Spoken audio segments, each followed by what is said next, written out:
Greetings, YouTube. Welcome back to the channel. I probably should be getting ready for bed, despite the fact that I'm getting back into the routine of having my webcam here and doing this video format, which I prefer, where the game's in the background and then I'm kind of looking into my webcam talking about it. I should be in bed. But, of course, I'm catching up on my messages that are in my inbox. I've got several Evizone messages I need to catch up on as well. Thank you to everybody who's hit me up via Evizone. And, let's just cut to the chase. This game, as I said a couple days ago, is in the Twilight Zone.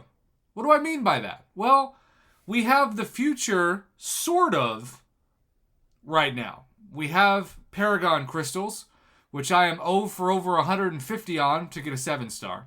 We have 7-star crystals, which I've had really good luck on, and that's made me feel better about the Paragon Crystals. Then we've had these Titan Crystals that more information is going to come soon, and there isn't even like a champion pool. I expect that information, you'd think, to be here before July 4th weekend sales, if nothing else. We've got 8.2, which gives you a pathetic amount of 7-star shards. We have the 7-star Shooting Stars quest, which gives you a lot better than 8.2, but it's also, just a one-time only thing. But other than that, we have a lot of things that are still going on in the game that feel like it's from 2 to 3 years ago, because they are from 2 to 3 years ago. We have the new champion to go after, the Avatar of Life Crystal with Adam Warlock. No 7-stars in this, and still the same drop rates that we've seen long before 7-stars came into the game. 0.3% for 6-star Adam Warlock. Of course, you have 3 stars in these crystals. The whole thing has not updated at all, and you wonder for Paragon players when that's going to be. And so all of this points to this pattern, and I know some people are like, Prof, I don't agree with your observation, and that's fine. Again, this is a YouTube channel. This is not a YouTube cult. So if you don't agree with my video topic, that just means that you have a different opinion. That's great. But I've heard behind the scenes from plenty of people, Prof, I'm going semi-retired, or I'm retired, or I'm cutting down on my spending. And some of it isn't because the game is, not their priority. It's because of finances. Of course, things continue to get more expensive in this world, and sometimes you're going to make cutbacks, and one of those cutbacks is the Marvel Casino of Champions, and I totally get it. So, speaking of cutbacks, I should be getting ready for bed. The swelling is down on my nose and my cheeks and my forehead and my back of my head, all the things that kept me from using a webcam for about a week. But I couldn't wait to talk about this article that came out on Thursday, May 25th, even though it is now, by the time this video hits my channel, Friday, May 26th. So there is an article from gamesindustry.biz.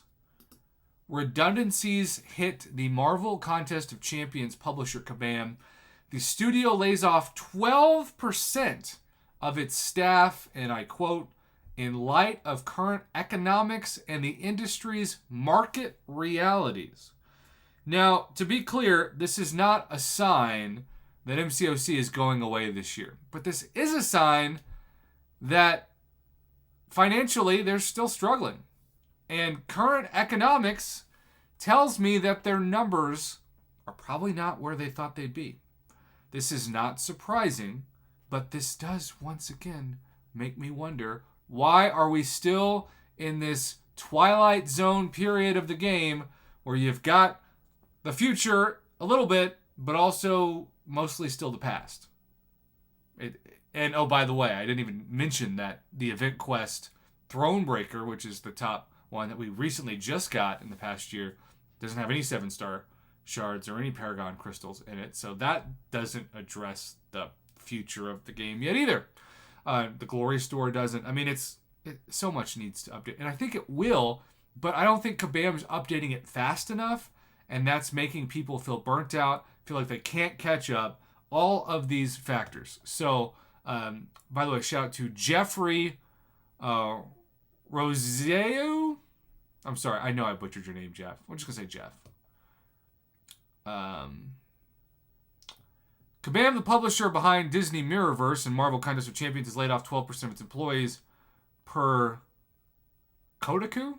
senior reporter Ethan Gach, the developer, confirmed the move yesterday.